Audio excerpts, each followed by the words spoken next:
লোকসকলক কিছু সামান্য পৰিমাণে আমি আমাৰ ঘৰৰ পৰা সহায়ৰ হাত আগবঢ়াইছোঁ।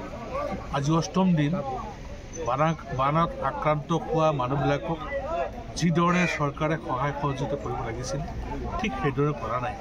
আজি বুৰবন্দাত 8টা দিনৰ মাজত এবাৰ ৰিলিফ দিলে 1.5 কেজি চাউল আৰু 200 গ্ৰাম দালি এজনক দিলে, তাৰপিছত আৰু বাহনৰ কাম নাই।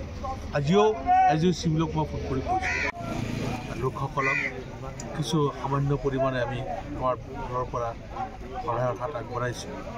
আজি অষ্টম দিন বানত আক্ৰান্ত হোৱা মানুহবিলাকক যিধৰণে চৰকাৰে সহায় সহযোগিতা কৰিব লাগিছিল ঠিক সেইদৰে কৰা নাই। আজি বুৰবন্দাত 8টা দিনৰ মাজত এবাৰ ৰিলিফ দিলে 1.5 কেজি চাউল আৰু 200 গ্ৰাম দালি এজনক দিলে, তাৰপিছত আৰু বাহনৰ কাম নাই। আজিও চিভিলক মই ফোন কৰি কৈছোঁ।